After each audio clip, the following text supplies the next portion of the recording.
At school, Kodaka was always mistaken for a delinquent. Even when he was just reading in the library, other students were too scared to come near him. They assumed he would beat them up if they got too close. As usual, once class was over, Kodaka headed to the neighbor's club room. When he opened the door, he saw Sana wearing a bald wig. Kodaka quickly shut the door and said he had walked into the wrong room. Sana ran after him and asked what he thought of her new look. She seemed confused and asked why he did not laugh. She reminded him that the day before, they had talked about how making people laugh could help them make friends. That was why she wore the bald wig. According to the label at the toy store, the wig was supposed to make people laugh uncontrollably. Suddenly, Yozora walked in wearing a wig and dressed up like Sana. She said Sana had never managed to make anyone laugh. Kodaka was puzzled by Yozora's appearance. Yozora said she was dressed as a ridiculous creature from Earth and asked if it was enough to make him laugh. Kodaka just stayed silent. Then Yozora wrote the word meat on her forehead and mocked Sana's voice, saying she was a rich and beautiful girl. Sana said that was not how she talked, and she did not understand what about her was supposed to be funny. Instead of being amusing, it was actually pretty irritating. Yozora replied that seeing Sana irritated like that made her feel happy. Kodaka asked if Yozora was not embarrassed to look like that. Yozora and Sana both turned to look in the mirror. Kodaka commented that a real comedian would never rely on something that lame. Yozora then challenged him to show what a real comedy act looked like. According to Kodaka, a true comedian came up with original stories, so he started telling one called "I Am Scared of Manju Cakes." Unfortunately, once he finished, everyone just called the story boring. Rika joined them in the club room and said that funny people could easily become popular. As usual, Yukimura served tea, hoping to hear a funny story from Kodaka. But Sana and Yozora both advised her not to expect too much. Kodaka insisted his story was still better than Sana and Yozora's wig stunt. Yozora mentioned hearing about a hairstyle that was trending lately, the teased look where hair is combed upwards and then decorated. Sana got interested right away. Rika added that according to the internet, that style gave off a European noble vibe or something along those lines. Sana thought it would probably suit her well. Rika even said that there were people so grand they shaped their hair into bird nests so birds could live in them, or even molded their hair into love letters. Sana was surprised and asked if that kind of thing only happened in the samurai era.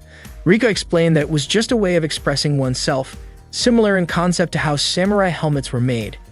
Yukimura asked if that meant T's hair was like a samurai helmet, something that showed identity if their head got cut off, so they would be respected, honored, and remembered like true samurai. Kodaka did not think it worked that way. Sana started feeling something was off and Yozora seemed to agree. She said it would be hard for a group of people to style their hair that way, so it would be pointless for commoners to try it. According to Yozora, regular people would just stick to basic hairstyles used by lower social classes. She says she hoped to see the T's style in person someday. Rika said it was extremely rare to find someone who was born with a natural noble aura and a personality charming enough to pull off the T's look. Kodaka realized that Yozora and Rika were clearly trying to bait Sana, and it worked. Sana took the bait. She insisted that such a person did exist, and that she was the only one who truly pulled off a hairstyle like that. Yozora told her not to force it, especially since T's hair was notoriously hard to work with. Sana said she was not trying to force anything. She believed that no matter how complicated the hairstyle might be, nothing could outshine her divine aura. Kodaka could not understand why that particular fish always bit the bait so easily. Yozora said that if Sana really was forcing things, then she and Rika would immediately start backcombing her hair. Sana got ready to have her hairstyle changed by Yozora and Rika. Before they started, she asked them not to do anything weird. Yozora began brushing Sana's hair. Sana admitted that it felt kind of nice having another girl brush her hair.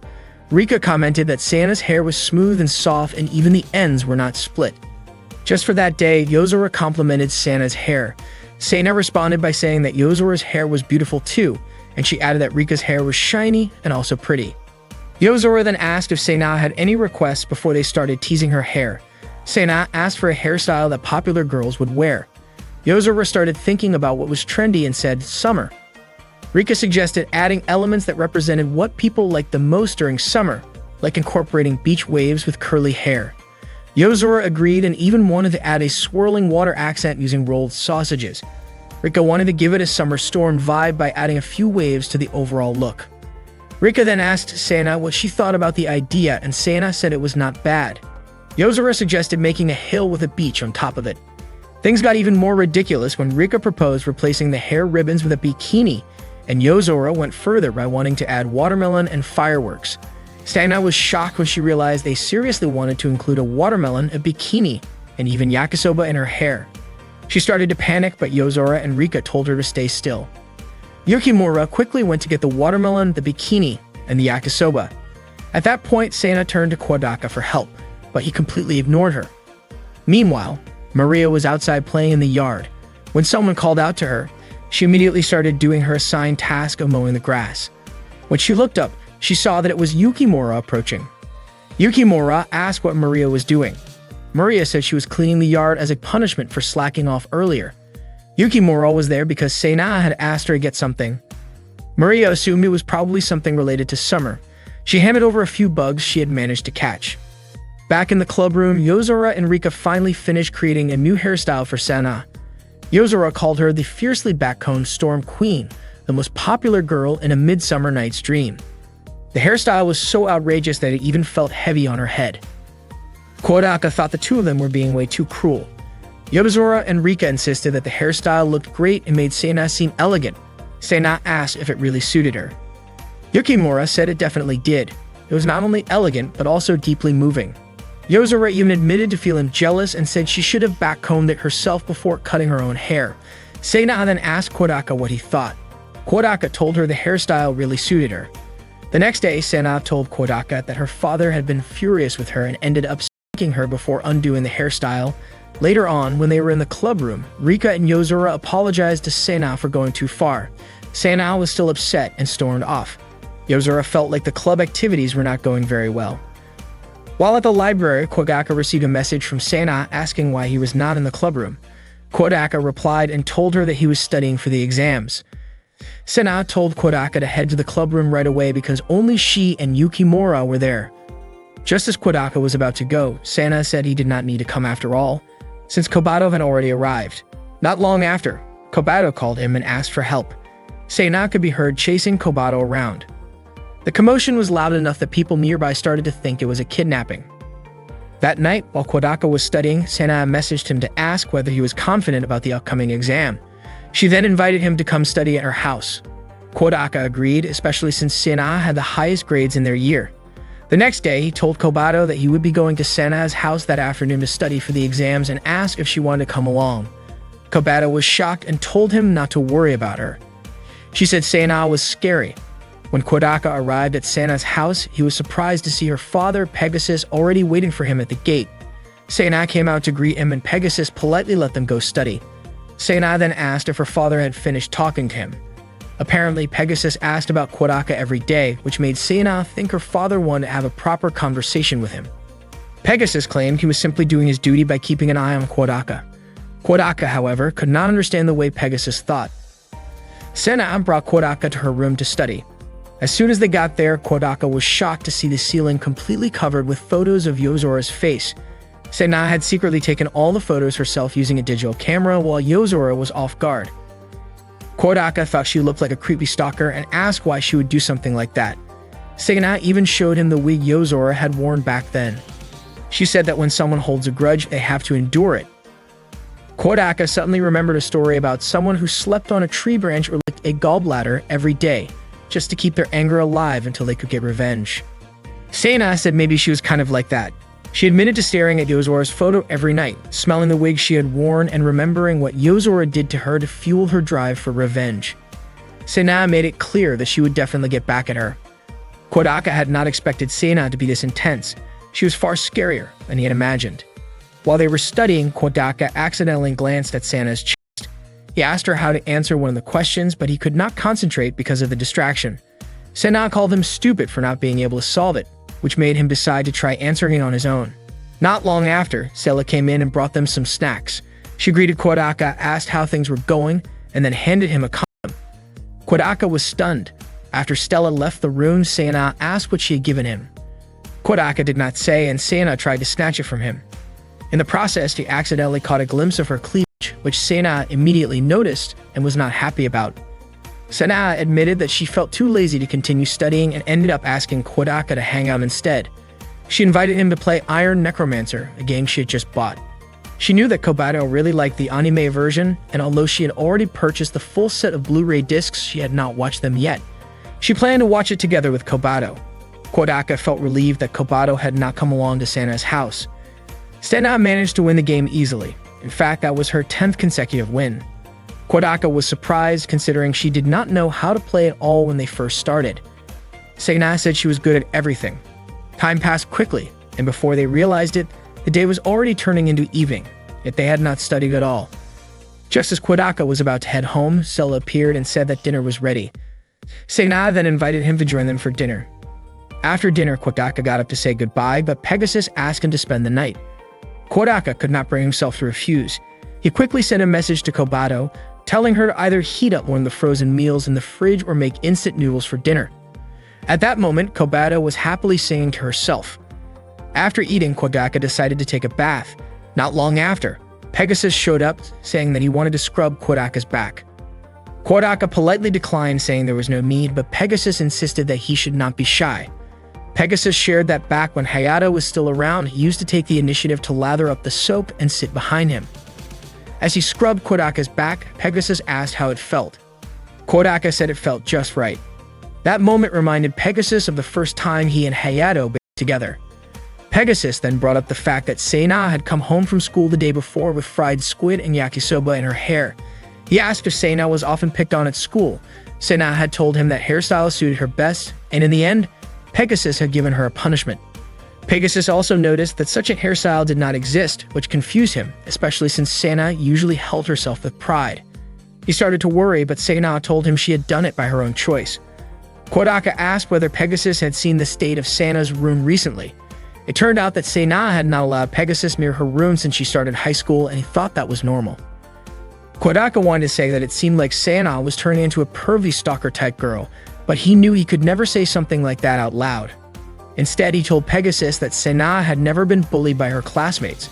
Kodaka also promised that he would protect Sana if anyone ever tried to mess with her. Pegasus said he would entrust Sana to Kodaka, though it felt like there was a deeper meaning behind his words. At that moment, Kodaka still did not realize he was already caught in a situation he would not be able to walk away from.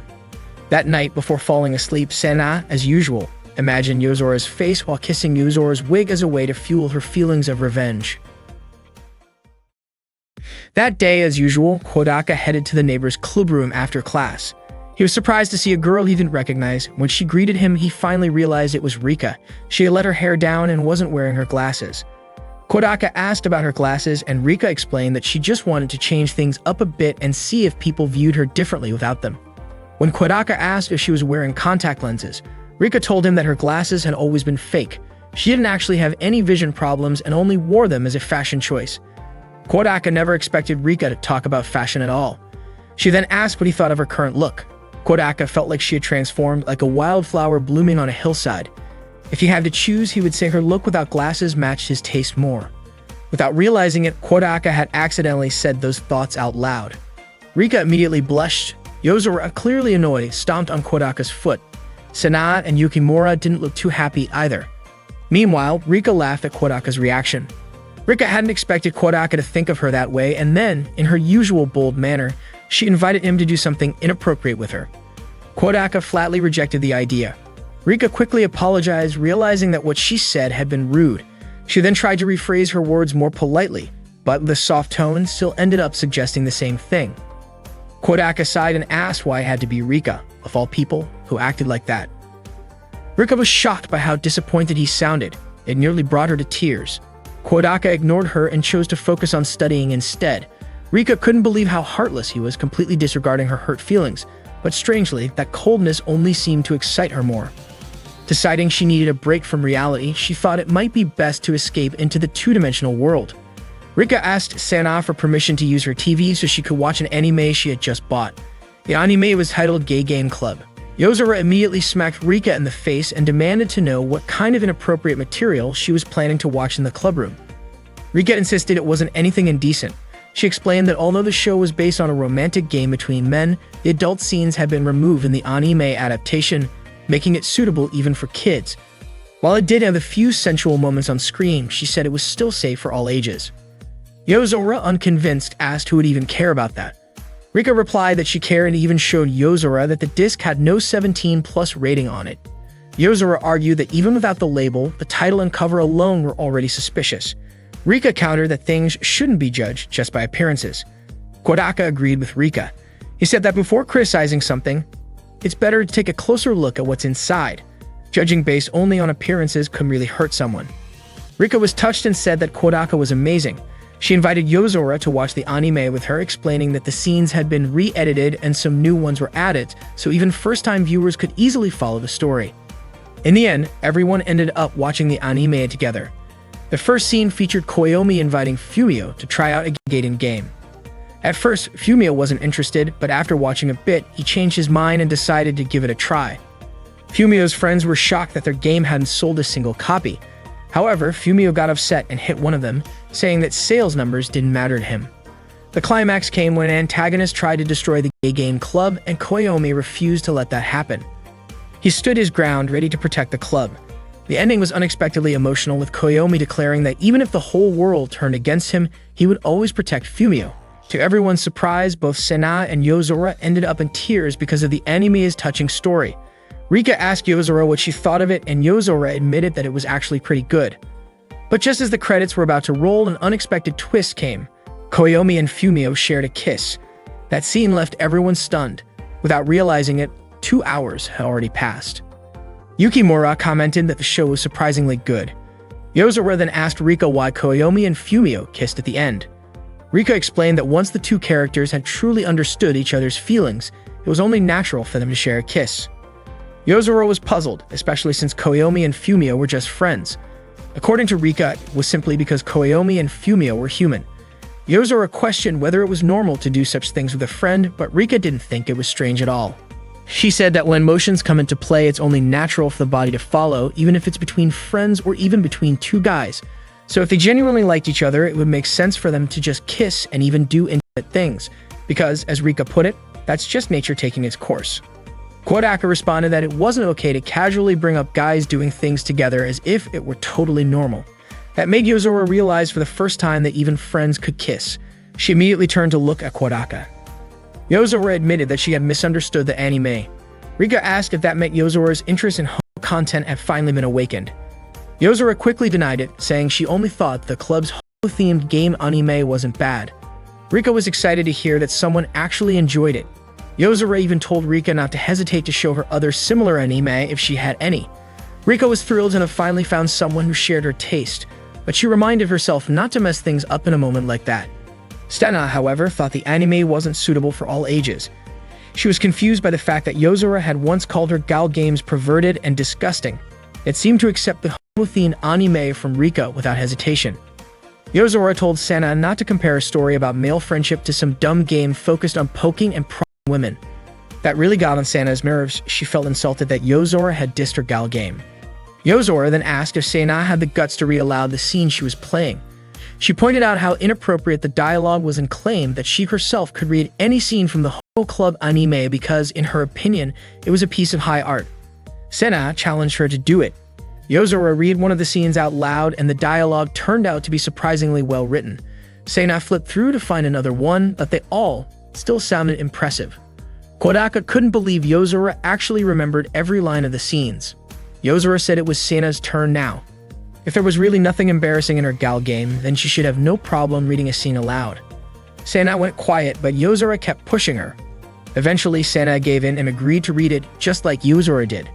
She read the gal game scene in a low voice and hesitated when she came across inappropriate words. Yozora urged her to read it loudly, clearly, and with emotion. So Sena read it out loud, even including the inappropriate terms, and Kodaka was genuinely surprised that she actually went through with it. Sena declared that Yozora couldn't keep pushing her around forever.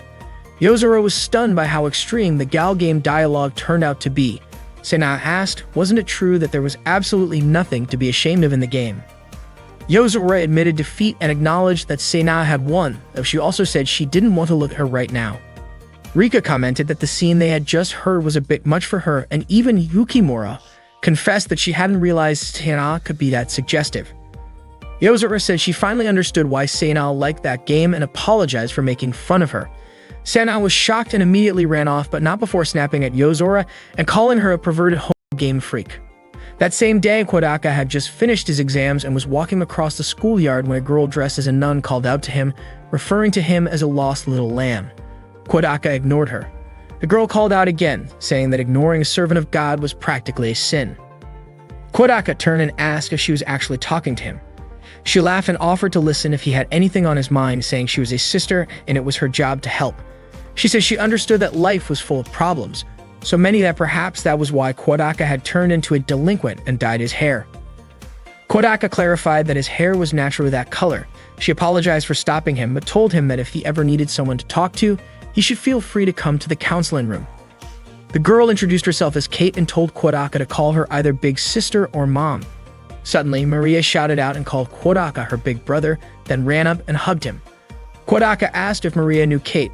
Maria was shocked and screamed, asking why the old hag was talking with Kodaka.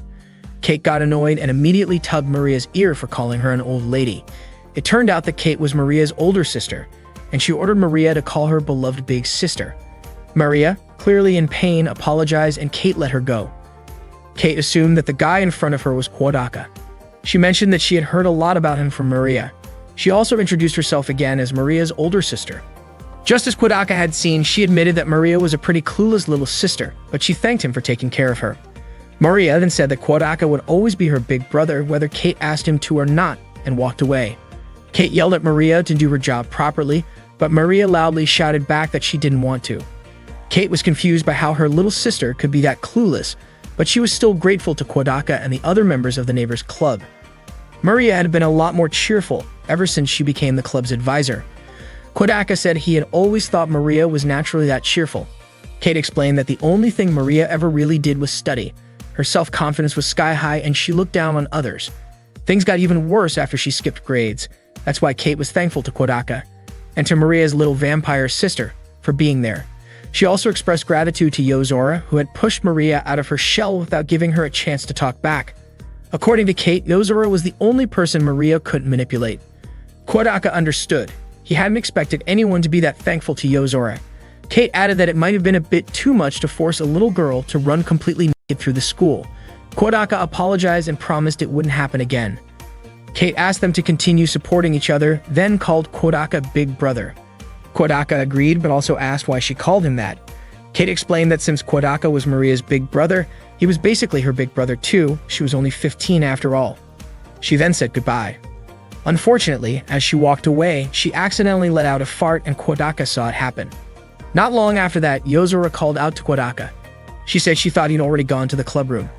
Kodaka admitted that he had just run into a weird person. Yozora mentioned that exams were over and that she heard some classmates comparing answers afterward. Kodaka said that in some places, that was still a thing people did. Yozora called it a waste of time, but added that if they ever made some real friends, they might end up doing it too. With that in mind, Yozora suggested they try comparing their answers now, just in case. Kodaka said he understood. Yozora then asked about question 4, part 3 from the math test.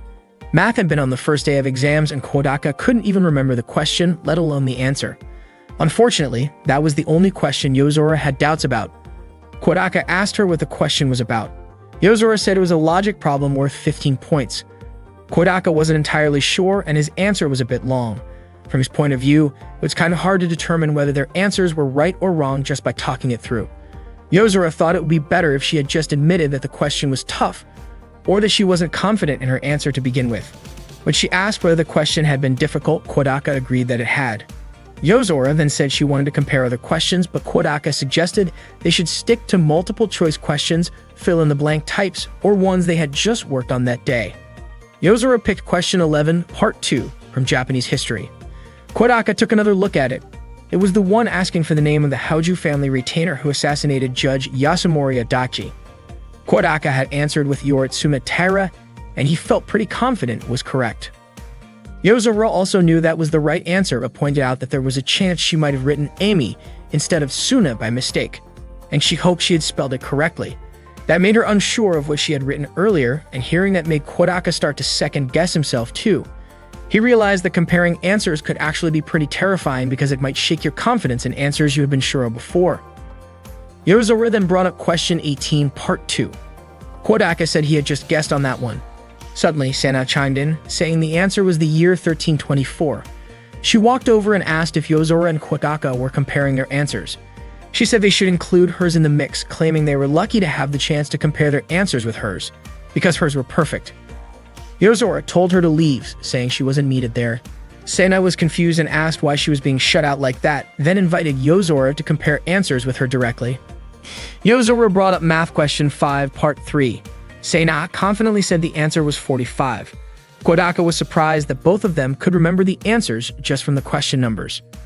Yozora walked away and Sena ran after her, asking her to throw more questions at her, even the hard ones. But Yozora just said that comparing answers with Sena wasn't fun at all.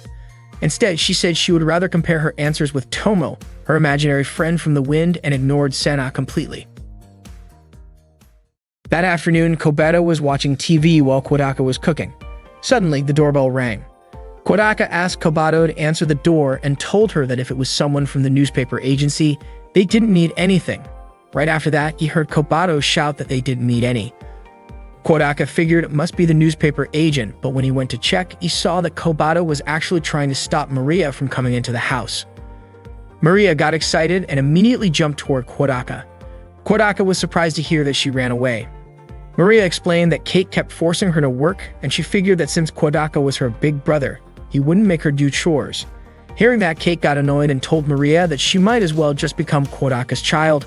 Not long after, the phone rang. It was Kate calling. She told Kodaka that she didn't mind Maria staying at his place and asked him to take care of her for a few days. Kodaka was fine with it, especially since it was still school break, so he agreed to let Maria stay over. That night, Kodaka invited Maria and Kobato to have dinner together. Maria was amazed by how much food was on the table and even thought it looked like a Christmas celebration. Kobato called Maria a clueless church servant from another era and said that was exactly why she was sick of dealing with someone as lowly as Maria. When Kobato was about to grab some food, Maria slapped her hand away and told her to pray first. Kobato replied that she was a servant of the night and never worshipped anything. Kodaka reminded Kobato that if that's her belief, fine, but she should at least say let's eat before starting. Kobato gave in and said it, and Kodaka praised her for that. She then immediately started devouring the fried chicken. Maria quickly said her prayers so she could start eating too. Kobato pointed out that Maria hadn't finished praying yet, but Maria claimed she was just trying to rescue the chicken from an evil vampire like Kobato. The two of them started arguing and Kodaka couldn't believe they were fighting during dinner. Suddenly the phone rang again. Kodaka picked it up and it was Kate. She asked him what color his underwear was, which made Kodaka tell her to skip the small talk. Kate then asked if he had eaten. Kodaka said they were in the middle of dinner, and Kate asked him to remind Maria to finish her vegetables. When Kodaka returned to the table, his fried chicken was gone. He asked who ate it, and Maria and Kobato blamed each other. While washing the dishes, Kodaka asked Maria how she knew his address. Maria said Kate had brought her there. Kodaka pointed out that this wasn't exactly running away from home. Then the phone rang again. Kate was checking in to see if Maria had finished her vegetables. Kodaka told her that Maria had eaten all of them, which made Kate feel relieved, and she hung up right after that. Later that night, Kobato wanted to play video games with Kodaka, but Maria suddenly pointed out that the game Kobato was playing was actually an eroge. Kodaka quickly clarified that it was just a normal game and told Maria to give it a try. Maria and Kobato started playing together, but Kobato easily defeated Maria in no time. She said it was impossible for a low-level human like Maria to beat her. Maria kept trying but still couldn't win against Kobato. Kodaka reminded them that it was time for a bath. Maria immediately took off her clothes and tossed them at Kodaka before rushing to the bathroom. Just then, the phone rang again. It was Kate. Kodaka told her that Maria was currently in the bath. Kate asked him to remind Maria to scrub herself properly. Kodaka was confused about why Kate was so worried, but she didn't admit anything and hung up quickly. While Maria was bathing, Kodaka brought her a change of clothes from Kobato and reminded her to scrub thoroughly. While waiting, he played video games with Kobato. After finishing her bath, Maria came to Kodaka and said that the pajamas felt a bit tight, especially around the chest, and that might make it hard for her to sleep. Kobato got irritated and scolded Maria. Maria finally put on Kodaka's t-shirt, which made him incredibly happy. She was overjoyed and said that she and Kodaka had become one. Kobato challenged Maria to play a game again, and surprisingly, they played until late at night. Maria even fell asleep while playing. Kobato commented that Maria wasn't worthy of being her opponent and turned off the TV. At that moment, Maria's body was sprawled on the couch and Kobato glanced at her slightly exposed chest. Suddenly, Kodaka remarked that getting enough sleep was good for growth. Hearing that, Kobato quickly ran off to her room saying she needed to go to bed. Kodaka gently moved Maria to the bed and tucked her in with a blanket. Then Kate called again, asking whether Maria had fallen asleep. Kodaka jokingly asked if she was a cis, but Kate denied it and abruptly hung up. Not long after, she called back to ask if Maria had brushed her teeth. Feeling irritated, Kodaka turned off his phone and unplugged the line, thinking it would be too much trouble if Maria kept staying at his place. Even so, he still woke Maria up so she could brush her teeth. The next morning, Kate came to pick Maria up from Kodaka's house. She told Maria to apologize to Kodaka for causing him trouble, but Kodaka thought the one who had been troublesome was actually Kate herself. Kate thanked Kodaka, and Maria asked if she could sleep over again sometime. Kodaka didn't mind, but suddenly Kobato shouted that Maria shouldn't come over anymore. Kodaka was briefly confused and hoped Kobato would come to understand eventually. After that, Kodaka went back inside and scolded Kobato for playing video games so early in the morning. Kobato claimed she needed to train just in case Maria came back again. She declared her plan to make Maria kneel before her strength. That afternoon, Kodaka gathered with the neighbor's club in the clubroom. According to him, there was nothing else to do during the 3-day break. Yozora felt the same way and wondered what normal people did with their free time. Rika said she had read a manga where people celebrated after exams with a party called a Thanksgiving celebration. Kodaka admitted he had heard of that before too. Yozora then suggested that they throw their own celebration party. Suddenly, Sana said she wasn't tired at all because she didn't study during the exams. Hearing that, Yozora told her she wasn't allowed to join the party. Sana immediately acted weak, saying the exams had worn her out. In response, Yozora told her to go rest in the student infirmary. Rika chimed in saying she didn't have to take the exams from the start. Maria added that since she was a teacher, she didn't need to take exams either, but she still wanted to join the celebration. Yozora allowed her to take part. Sana then asked if she could join too, but Yozora said the event was limited to just 6 people. Sana got annoyed and questioned why Yozora always treated her like that. Despite the drama, all the club members joined the party. Yozora invited everyone to have a drink, but Kodaka suggested they make a toast first. After raising their glasses to celebrate the end of exams, they all took a drink. Yukimura commented that she wasn't very good with carbonated drinks. Kodaka wondered why she chose one then, and it turned out Yukimura had simply followed his lead, picking the same drink as him. She thought a man shouldn't be defeated by just one drink, so she took a big gulp, but ended up collapsing right after. She apologized for embarrassing Kodaka.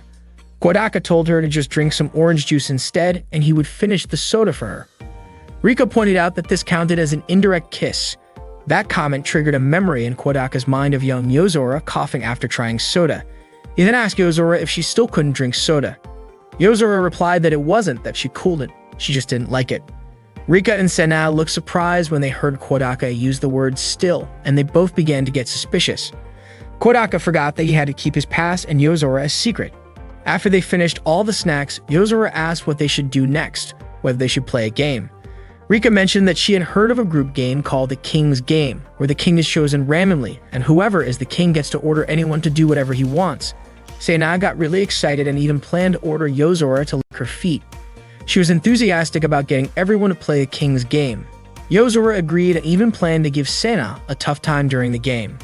Kodaka set one condition: the king's orders had to be chosen randomly, so he asked everyone to write down king's orders and put them into a box.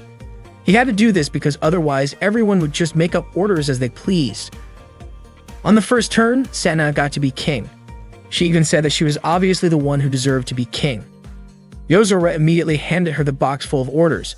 Sana said that Yozora would be punished by the king for being disrespectful and read an order saying that person number 4 had to change into a swimsuit. Kodaka was shocked and asked who had written that order. Sana admitted she wrote it herself.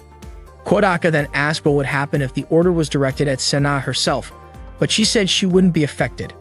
Sana asked who had number 4, the poor fool who would have to spend the whole game wearing a swimsuit. Unexpectedly, number 4 turned out to be Kobato. Sana was surprised and said the order was inappropriate and that she would erase it. However, Yozora insisted that the king's orders were absolute and told Kobato to take out her anger on Sana. Sana pointed out that there were no swimsuits in the room, but Rika offered a very sexy cosplay outfit as a replacement. Kobato had no choice but to wear it, and at that moment, she truly hated Senna. On the next turn, Yozora became king. When she drew a king's order, she was shocked and wondered who the fool was who wrote it. The order was for number 5, who was Maria. Yozora read the order aloud. It was something quite inappropriate. Yozora suspected that Rika was the one who wrote it. Rika admitted it, saying it would be more fun to see the person reading it get embarrassed. Then Sena became king again. Unexpectedly, she went to the convenience store in front of the school and read dialogue from the king's orders where she scolded the cashier exactly as written. Afterwards, Sena got annoyed and asked who had written such an order and why the king had to follow their own orders. Yozora explained that the king's orders were absolute, even if it meant ordering themselves. Kodaka guessed that Yozora must have written that order since she had marked the edges of the paper so she wouldn't pick the wrong one. He thought Yozora was seriously scary. Next, it was Rika's turn to be king. Her order was for number 1 to show her chest to everyone present. Yukimura suspected that Kodaka was the one who wrote the command, but Kodaka denied it. It turned out that Sena was the one who wrote it. Kodaka then asked what would happen if Sena herself ended up facing the consequences, but Sena was confident that wouldn't happen. Kodaka wondered where Sena's confidence came from. It turned out the number 1 was Kodaka himself, and he immediately showed his chest to everyone. After that, they took turns receiving the king's commands. Maria was ordered to ask the male students to choose between curry-flavored poop or poop-flavored curry. Sena and Rika were told to run around the field. Yukimura had to wear a bald wig. Maria and Yozora were instructed to dance together, and there were many other fun challenges. Finally, they reached the last round, and this time Sena became the king again. When she was drawing lots, A noticed a piece of paper stuck in the corner and decided to make it the final command. The order was number 3 had to kiss the king. Everyone was shocked to hear this. Sena asked about number 3, and it turned out Kodaka had drawn that number. Maria got excited knowing her older brother Kodaka was going to kiss someone, while Sena blushed and asked Kodaka to come closer quickly. Kodaka wondered if they really had to do it since the king's orders were absolute. As Kodaka and Sena were about to kiss, Yozora suddenly stopped them, insisting that something inappropriate like that should not happen. Sena argued that the king's order was absolute, but Yozora remained firm in preventing it. Kodaka then drank the soda in Sena's glass, so technically they kissed indirectly. Rika agreed with this solution, as did Kobato, Yukimura, and Yozora. Yozora announced that the king's game was over. Sena realized that kissing just because of an order wasn't really a good idea. That night, Kodaka's father called, asking about Kodaka and Kobato's well-being. Kodaka said that they were both doing fine. Kodaka's father then mentioned hearing from Pegasus that Kodaka was going to marry his daughter. Hearing this, Kodaka was shocked. Kodaka's father called him and asked if he was planning to marry Pegasus' daughter. Pegasus had apparently contacted him to talk about setting a date, but his voice over the phone sounded like he was drunk. Kodaka's dad also asked if Kodaka was dating Sena. Kodaka clearly stated that he wasn't in a relationship with her. His father then asked if he had 1 or 2 girlfriends. Kodaka openly admitted that he didn't have any. Instead, he joked that Kobato already had a boyfriend and that she was staying over at his place that night. Upon hearing that, his father got really angry and even said he'd fly back to Japan right away. Kodaka quickly admitted he was just joking and ended the call. That day, Kodaka brought Kobato to the neighbor's club room. Seeing her, Sena got excited and asked if Kobato wanted to go with her to an amusement park the next day. She even showed her a ticket to Yokoshima Wonderland, which had been given to her by one of her father's college friends. Sena said the park would be selling limited edition toys and that she would treat Kobato to lots of candy and hamburgers. She sincerely hoped Kobato would accept her offer and even asked her not to be scared of her. Yozora immediately commented on the ticket and called Sena pathetic. Kodaka asked if Yozora had ever been to that place. She admitted that she had back when she was in middle school, and all she did there was read books. Kodaka said he had only gone with his family before, but someday he hoped to go with friends. Yozora then decided that everyone in the club should go to Yokoshima Wonderland together the next day, especially since exams were over and nobody had any other plans. Kodaka agreed. According to Rika, since it wasn't a weekend, the park wouldn't be too crowded, so she decided to come along as well. Naturally, Yukimura wanted to accompany Kodaka. Maria was overjoyed at the thought of going to an amusement park. Kobato figured it might be a good idea to experience a human amusement park at least once. Sena told Yozora that she had originally only invited Kobato, but Yozora pointed out that the ticket allowed up to 6 adults, so they might as well use all the slots. Everyone turned to look at Maria upon hearing 6 adults. Realizing she was a kid and wouldn't count as one of the adults, Maria looked a little left out. Sena quickly said she would buy an extra ticket for her. Maria immediately hugged Sena and thanked her. While walking home, Kodaka asked Sena if there was anything strange about her father the day before. Sena explained that after handing over the tickets, her father suddenly got super cheerful and started drinking sake, though she had no idea why. Kodaka guessed it was probably just drunken nonsense he said over the phone. The next day, Kodaka and the others went to Yokoshima Wonderland. He figured it was probably Sena's first time at an amusement park. When Kodaka asked which ride they wanted to go on first, Yozora, Sena, Rika, and Kobato all confidently chose the Black Dragon, a roller coaster. Kodaka was surprised they wanted to start with that, but Sena had already decided that it was the first ride they'd go on. Yozora said the ride was pretty famous, and Kobato referred to it as the Dark Dragon. Even Maria wanted to ride it. They all got on the roller coaster together. As it started moving, Yozora said it felt way too slow, while Sena commented that the people below looked like trash. Kobato even thought that was the extent of the ride's power. Rika said all the vibrations were making her feel overheated and extremely flustered. But once the roller coaster began to climb, their faces changed. Yozora and Sena started hoping the ride would stop. Kobato and Maria began screaming in fear, though Yukimura still looked calm. As the roller coaster dropped suddenly, everyone screamed at the top of their lungs and even started shouting things they probably shouldn't have said. After getting off the ride, Kodaka asked what they thought of the Black Dragon. Maria said the ride was super fun, while Rika was holding her head and looked completely dazed. She didn't remember a thing. Suddenly, an announcement played saying that the Iron Necromancer character show would start at 10:45 on the main stage. Upon hearing this, Sena immediately called out to Kobato, and Kodaka asked if Kobato wanted to go watch it with him. Sena told Kobato that she had just bought the Blu-ray and the Iron Necromancer series yesterday. She proudly called herself a big fan and asked Kobato who her favorite character was. Sena said she liked a character named Mare from Season 2, but then Kobato suddenly corrected her by saying Meryl, referring to the Fate user from Season 2, Episode 8. She even mentioned the character's full name, Emerald Myrael von Revelatia Utori. Sena laughed and said that the Mare she meant was indeed Meryl. Kobato added that Meryl also made a return appearance in Season 3, Episode 5. Kodaka explained that Kobato was a hardcore Iron Necromancer fan, so when someone talks about it half-heartedly like that, it's like pouring oil on a fire. Not long after the show began, the special guest for the day was Iron Necromancer Guernica. The audience cheered with excitement, and the host asked everyone to call out Guernica's name together. But instead, Astaroth, the villain, made an entrance. He announced that Guernica would be late because he had fallen into one of his traps. Astaroth declared that he would take everyone hostage until Guernica showed up, and the host dramatically called for help. Astaroth then asked the crowd if anyone would volunteer to become a hostage along with the host, promising a special gift for the one who stepped up. Unexpectedly, Sena volunteered to be the hostage. Kodaka was surprised and asked why she did that. It turned out Sena was aiming for the prize to give it to Kobato. But Kobato responded bluntly, saying she didn't need a reward from such a lame show.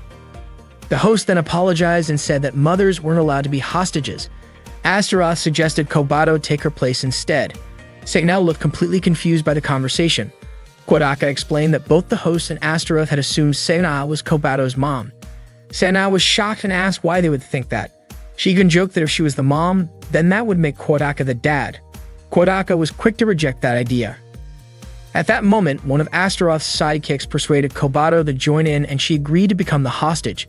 So Kobato ended up being part of the show and got rescued by Guernica in the end. Sena was totally thrilled watching the performance and almost hugged Kodaka out of excitement. When the show ended, Kobato got the autograph of the director. Kodaka pointed out that Kobato only got the reward thanks to Sena volunteering herself earlier. Upon hearing that, Kobato shyly and quietly thanked Sena. Sena looked deeply touched, but Kobato immediately ran off. Sena mentioned how cute Kobato looked when she was acting all shy. Kodaka also thanked Sena, and Sena replied that it wasn't like she did it for Kodaka or anything. She only did it for Kobato. Sena complained that it was annoying how the host and Astaroth called her a mom, especially since she wasn't even married. She called them idiots. The word married suddenly made Sena think that before marriage, people needed to date first. Kodaka noticed and asked what she was thinking about, but Sena didn't answer him. Kodaka reunited with his friends at the cafe and asked what everyone had been up to earlier. Yozora said she had just been reading a book. Rika proudly shared that she had ridden the carousel 10 times, and Maria excitedly said she had eaten fruit, crepes, and a bunch of other snacks. Kodaka apologized to Yukimura for having to cover all the food Maria had ordered, but Yukimura told him it was totally fine. After all, it was only natural for her to take care of Kodaka's little sister. Maria was instantly drawn to the curry in front of her. As she was about to say something gross about it, Yozora quickly pinched her cheek to stop her from finishing her sentence. Maria changed course and said the curry actually looked tasty. They all started eating together. While they were enjoying the meal, Kodaka asked what they wanted to do afterward. Maria immediately requested that they go on the Black Dragon ride again. That caught both Yozora and Kodaka off guard. Kodaka suggested they drop the idea of riding the Black Dragon again, but Seina said she was still up for another round. However, she added that it wouldn't matter if the others were too scared to go. Yozora told Seina to quit pretending to be tough, pointing out that she was scared too when they rode earlier. Not wanting to let that slide, Seina fired back, saying that Yozora's legs were shaking during the ride. Yozora denied it, but Seina kept teasing her by mimicking the scream that Yozora let out, which was apparently still ringing in her ears. Yozora clearly couldn't let that go and claimed Seina screamed too, and even wet herself. Caught off guard, Seina accidentally admitted it before quickly shouting in denial, insisting she wasn't scared of roller coasters at all. Yozora then challenged her to ride it again. Seina agreed, but only if Yozora went with her so she could take her picture with her digital camera. As it turned out, Seina had been hiding her camera the whole time. After that, Seina and Yozora lined up again to ride the Black Dragon. Meanwhile, Kodaka and the rest of the group tried some of the other extreme rides, including a terrifying haunted house.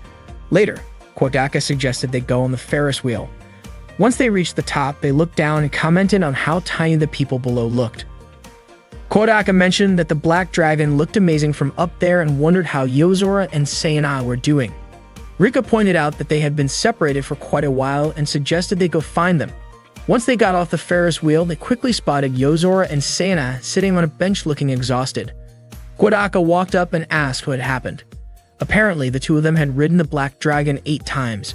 Kodaka was surprised to hear that. They had kept riding it because neither one wanted to admit defeat.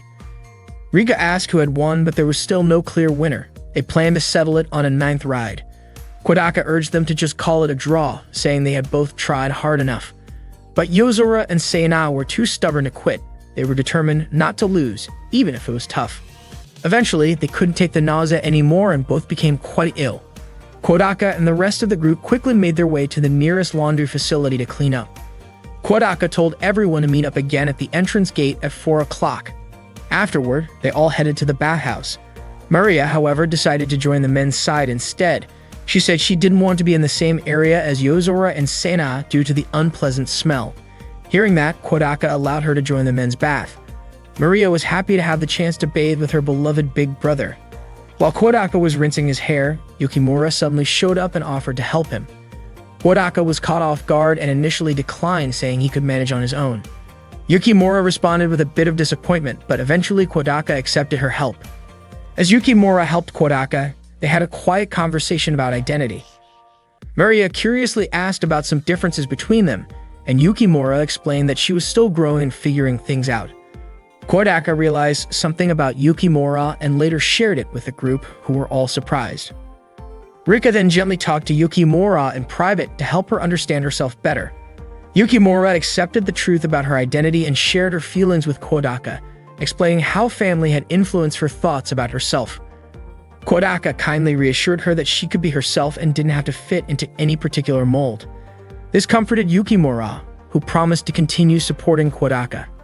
Seina commented on how cute Yukimura looked in her outfit, and Yozora admitted she had underestimated her, finding Yukimura's sweetness and obedience surprising. On their way home, they all took the train together. Kodaka looked at the group and said that when they were asleep, they all looked like ordinary, adorable girls. Just then, Yukimura cuddled up next to Kodaka, and he was surprised by how close she was. Kodaka was surprised to see Yukimura wearing a butler costume. Yozora explained that it was part of a new training program, version 2, to help Yukimura become a true gentleman. Yukimura said she would keep doing her best even if she still had a long way to go. To Kodaka, Yukimura hadn't just made little progress, he honestly thought she was a girl. But Yukimura believed that being a real man wasn't something limited by gender. Yozora agreed, saying that if someone had the spirit of a man, they could still be considered one, regardless of how they were born. Yukimura then confidently promised Kodaka that one day she would become a true gentleman like him. Kodaka understood her determination, but he couldn't help wondering why dressing as a butler was necessary. According to Yozora, the first image that came to her mind when thinking of a man was definitely a butler. Sena asked if there was really a problem with a girl wearing a butler outfit. She thought it looked cute. Rika agreed, saying female butlers had actually become quite popular lately. Sena brought up Nebaru Kokono from Butler Chicken and Mayonnaise, and Rika called Nebaru the most charming character at the time. She described her as shy, a little clumsy, and naturally endearing in a way that made her stand out, even in scenes where she found herself in silly situations. To Rika, it was part of her charm. Rika said Yozora had surprisingly good taste for dressing Yukimura as a butler, but Yozora admitted her plan hadn't gone exactly how she hoped. Even though Yukimura didn't fully grasp the point, she promised to continue serving Kodaka while wearing the outfit Yozora had chosen. Kodaka gave her a few words of encouragement.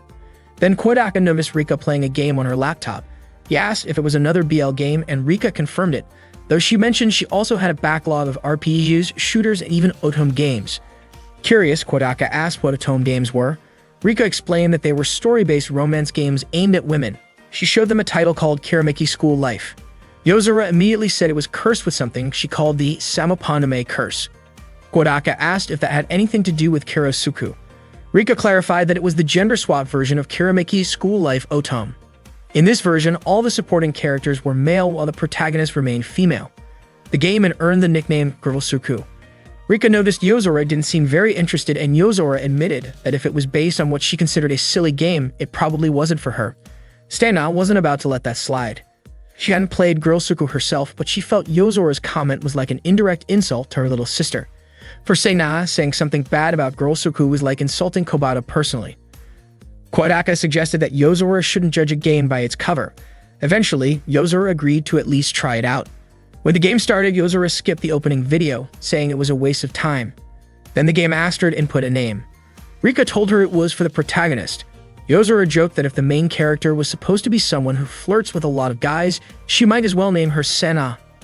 Rika said playing as a bold character could be fun too, but suggested that Yozora try playing as someone who focuses on just one meaningful relationship instead. While Yozora was typing, Sena suddenly jumped in and typed a random string of letters, ending up with the name Yo Chibaraki. Sena burst out laughing and said it suited Yozora perfectly. Kodaka could tell Sena was still holding a bit of a grudge from the whole Semapaname incident. Yozora was clearly annoyed. Rika, meanwhile, was frustrated because she was trying to get Yozora genuinely interested in otome games, but Sena kept interfering. Her serious expression even startled Sena, who quickly apologized. Rika seemed confused about why Sena apologized. She had only asked a question. Kodaka was surprised to see Rika act so intense. Eventually, Yozora changed the protagonist's name to her own. The game introduced Yozora's character as a first-year student at Kirameki High School. The character commented that the spring breeze felt wonderful. Sena couldn't help but chuckle. The character seemed like an ordinary girl who just wanted to enjoy her high school life. Then the character said she carried many hopes in her heart. Sena laughed again, teasing Yozora with a light remark. Yozora, now irritated, gave her a quick glare, but said nothing, choosing instead to focus on the game. At that moment, Yozora accidentally bumped into a guy named Aoji Shinomori. Aoji helped her get back on her feet. Rika mentioned that Oji was also a new student, just like the main character. He was the heir to the Shinomori Corporation, and apparently, every girl at school liked him. Kodaka hoped he and Aoji could have a fun high school life together. Yozora said Oji was cool, and she was really glad to meet someone that amazing on the very first day of school. She thought her high school life was going to be as beautiful as a rose. Sena immediately teased her again and even said she wanted to call Yozora Rose. That annoyed Yozora, and she said over-the-top girls like that weren't her style. She joked that maybe she should change her character's name back to Yo Chibarik. Rika tried to calm Yozora down, saying it was just a game. Then Yuko Fuyuki, who sat next to Yozora, asked if she knew Aoji.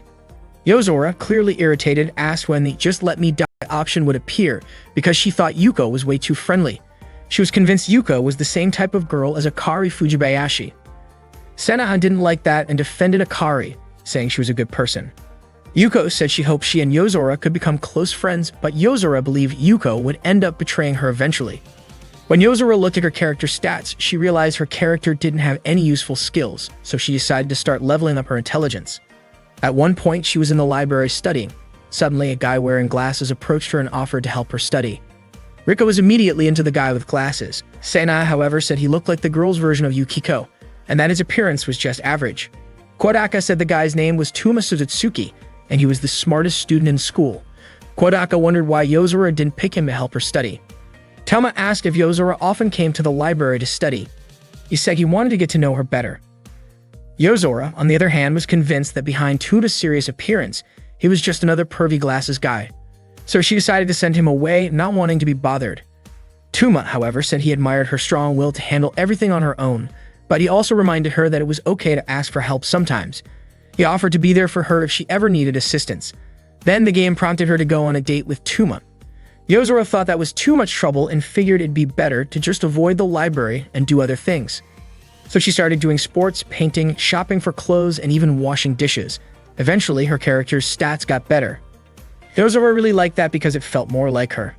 Kodaka was surprised she gave up all those chances to go on dates. Rika said the main character's school life seemed way too sad, and she couldn't take it anymore. Sana agreed, feeling sorry for the main character too. Then Yozora ran into some delinquents. She felt confident she could take them on, especially since her character had 380 power. But she was confused why there was no option to fight them. Kodaka explained that the game wasn't that kind of genre. As the delinquents closed in on her character, a guy suddenly showed up and helped Yozora fight them off. He seemed to know who Yozora was, saying she was pretty well known. His name was Eiji Nagatani. He told her that place wasn't suitable for a well-respected girl like her, and he told her to get out of there quickly. After that, Yozora got a chance to go on a date with Eiji. This time she took it. Rika figured Yozora was into that kind of guy. Yozora denied it, saying it was just a boost for daily stats. Kodaka said he did not like guys like that because their gaze felt intense and creepy, they acted recklessly, and they had no manners. To his surprise, Yozora, Rika, and Sena all said that descriptions sounded just like Kodaka. In the story, Yozora asked Eiji out on a date for the following week at the batting center, and Eiji agreed. During the date, Eiji said Yozora was not bad, even pointing out that her hairstyle looked different that day. Sena commented that for a delinquent, Eiji was surprisingly thoughtful. Rika added that if only Kodaka could be as observant as Eiji and actually notice things like a girl's hairstyle. According to Rika, whenever a girl changed her hairstyle, Kodaka should at least comment on it. Better yet, compliment.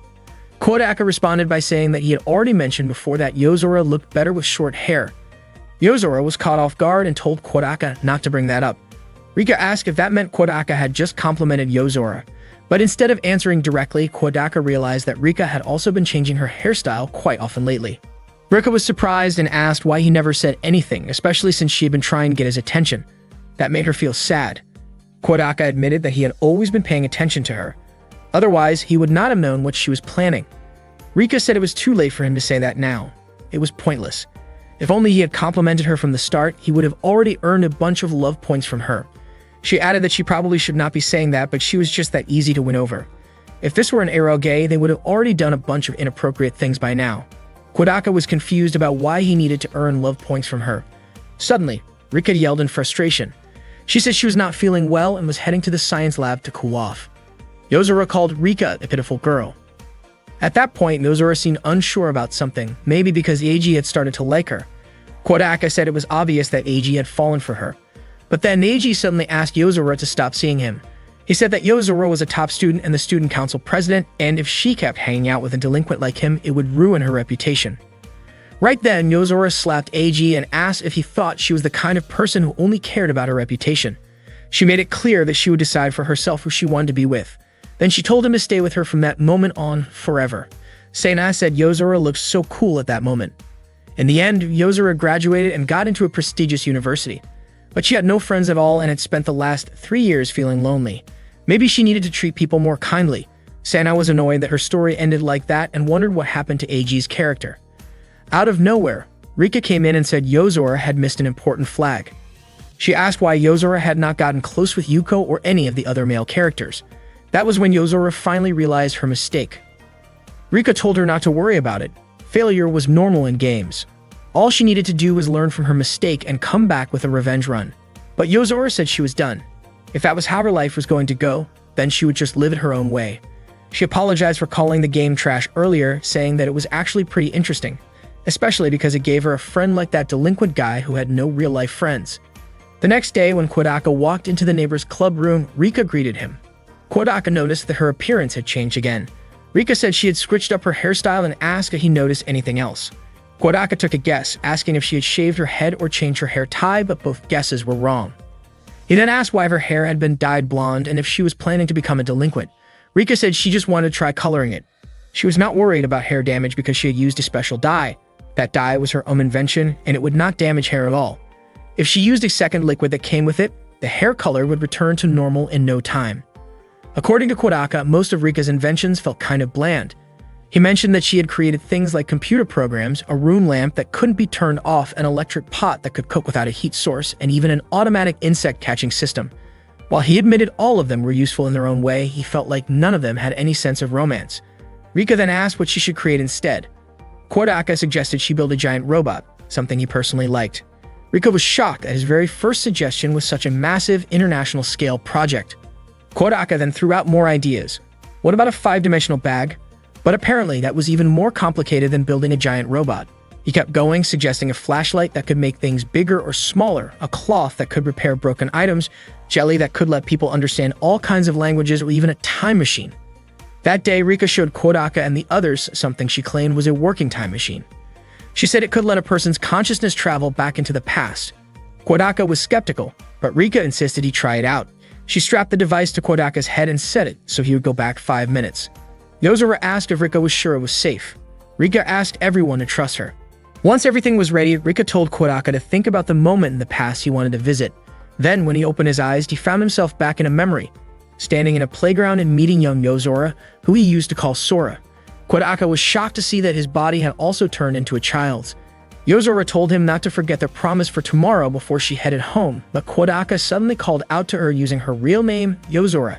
She looked confused, wondering how he knew her real name. Kodaka explained that starting tomorrow, he would be moving away from the town and wouldn't return for 10 years. So tomorrow would be their last day together. He apologized and told her they'd always be friends no matter what and that he'd never forget her. He apologized again, but suddenly, Yozora tried to hit him and transformed into the demon Astaroth, launching an attack. Kodaka screamed out her name and woke up. Seeing that, Rika immediately removed the device and asked if he was okay. Apparently, more than 5 minutes had already passed, which was why he had come back to the present moment. Rika apologized and admitted that she had lied about it being a real time machine. The truth was that Kodaka had just been put to sleep using hypnosis, and what he saw in his dream was shaped by what he truly wished for. Originally, she only meant it as a joke, but it seemed like Kodaka had a nightmare. Rika apologized again. Kodaka instead apologized to her for making fun of her inventions. He said that the time machine was actually amazing. Even though things went a little off the rails, it truly felt like he had traveled through time. He was grateful because the device had allowed him to finally say the things he had always wanted to say, even if it was just in a dream. Rika then asked if he really felt like he had gone back in time during a dream. Kodaka replied that it felt exactly like going back 10 years. Sena, curious, asked if Kodaka's dream had taken place 10 years ago. How was Yozora still in it? Sena asked Kodaka why Yozora appeared in his dream if it was about something that happened 10 years ago. Kodaka was confused and had no idea what she was talking about. Rika chimed in, saying that while he was dreaming, he had shouted Yozora's name. Yozora responded that there was nothing strange about that since she and Kodaka were childhood friends.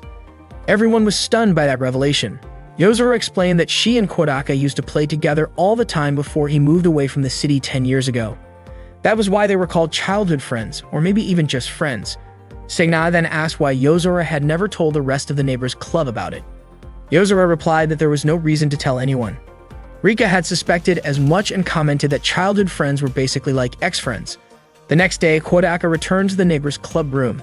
When he opened the door, he felt like everything was back to normal. Kodaka mentioned that the school festival was coming up soon, but Yozora said he had just stepped on a landmine. According to her, there was no such thing as a school festival, and she didn't even know what that phrase meant. Kodaka admitted that he did know about their school's upcoming festival. Yozora claimed that school festivals were just events created by popular people for popular people. Kodaka realized that for people like them, the school festival didn't really matter. Suddenly, Sana objected to being lumped in with the rest of them. She pointed out that while Kodaka didn't know much since he was new, she had been a star at last year's festival. Rika remembered it too, since she had received a special invitation from the principal and got to watch it from the VIP section. Sena then asked Rika to explain to the others how amazing her performance had been. Back then, Sena had participated in almost every event in the sports festival. The 200-meter dash, the relay race, the obstacle course, the bread-eating race, the marathon, and the three-legged race. She had taken part in nearly everything, and won them all. Kodaka admitted that was pretty impressive. It turned out Sena hadn't only participated in the sports festival, but the cultural festival as well. Rika recalled how Sena's class had put on a play where Sena defeated a villain with a sword. Rika explained that most of the guys were just enjoying the way Sena's chest bounced around while she was running, and the fact that her underwear often showed during the stage performance. Sena was shocked to learn that the cheers hadn't actually been for her impressive acting or athletic ability. Yozora remarked that fake praise and misfortune were a perfect match for Sena. She even suggested they start calling her Princess Misfortune. Offended, Sena fired back by calling Yozora flat chest. Yozora said what they really needed to do was sit back and let the popular crowd handle the festival activities. Just as she was about to ask Kodaka to join her, Sena suddenly suggested that their club should host an event for the school festival. She pointed out that clubs usually did something to participate in the festival. Kodaka agreed with her idea. He even saw it as a kind of practice for when they eventually made real friends. Surprisingly, the others were on board too. Yozora reluctantly agreed as well, saying the neighbors' club would join the cultural festival that year, and they would drag the popular kids into a festival straight from the deepest pits of hell with their own hands. Everyone nodded in agreement. Kodaka felt slightly uneasy hearing Yozora mention hell so casually. Yozora then asked what kind of event they should plan. Sena suggested a maid cafe, but Yozora immediately shut it down. Sena got annoyed and asked why Yozora didn't even consider it, especially since maid cafes were pretty normal for cultural festivals. Yozora insisted there was no way she would serve other people. Kodaka agreed it was clearly not something Yozora would ever do. Rika also understood, especially the part about dressing up in a maid outfit. Just imagining that scenario made Sena double over, clutching her stomach, trying not to laugh. She said it was the kind of ridiculous joke that gave people stomach cramps from laughing too hard. Yozora admitted that she really was not good at serving others, though she felt that the same could be said for everyone else. Kodaka said that if it was just about taking table orders, he could probably handle it, even though he had never done it before. Sena laughed and said that if Kodaka were the one serving, all the customers would probably run away. Kodaka insisted that he could at least be polite, but Rika seemed skeptical. Kodaka then asked Rika if she could serve customers. Rika told him not to underestimate her and then turned to Yozora to ask if the maid uniform Yukimura used to wear was still available. Yozora went to get it right away and Rika quickly changed her clothes because she wanted to show everyone. She told Kodaka to close his eyes since she was changing right there. Once she finished getting dressed, she told Kodaka to open his eyes. Just by looking at Kodaka's expression, Rika could tell what he was thinking, something along the lines of, "Oh, so Rika changed outfits." Rika called him an idiot, especially because he had actually closed his eyes when he was supposed to sneak a peek. Kodaka was confused by her reasoning. Rika called him an emotionless pudding and told him to leave the room and then come back in. Kodaka stepped out and commented that Rika's words had become seriously harsh lately. Not long after, he came back in, only for Rika to step on his foot and call him lazy. Kodaka had no idea why she was treating him like that. Rika told him to sit down. When he did, she kicked him again and said that he seemed to understand what a kick meant, but not what it meant to sit. She went on to call him useless, stupid, and an untrained dog. Rika kept insulting and hitting Kodaka. In Kodaka's mind, being a tsundere did not give Rika a free pass to do whatever she wanted, but Rika clearly did not care. She suddenly scolded him again for sitting in that chair, and when Kodaka asked where he was supposed to sit, she kicked the back of his knee and told him to sit in a chair invisible to idiots. Then Rika served him a coffee in a rough manner and said it cost 100,900 yen. Kodaka pointed out that she was forcing people to pay for coffee they had not ordered. Rika paid no mind to his comment. Instead, she told Kodaka to take off his pants and expose a part of his body that sunlight could not reach, then told him to savor the scent of his inner thighs and the coffee together as a complete experience. Kodaka asked if they could please just stop already. Hearing that, Rika suddenly switched to being cheerful and politely asked him to come again. She then asked Kodaka how she did in her role as a tsundere maid. Kodaka said that instead of charming him, Rika ended up tearing his heart apart. Rika was surprised, especially because she had thought Kodaka would actually like it. Yozora said she had no idea what part of that anyone was supposed to like, though she admitted Rika's appearance was pretty good. Unfortunately, Yukimura said it still lacked something. Rika understood since Yukimura used to be a maid and clearly took the role seriously.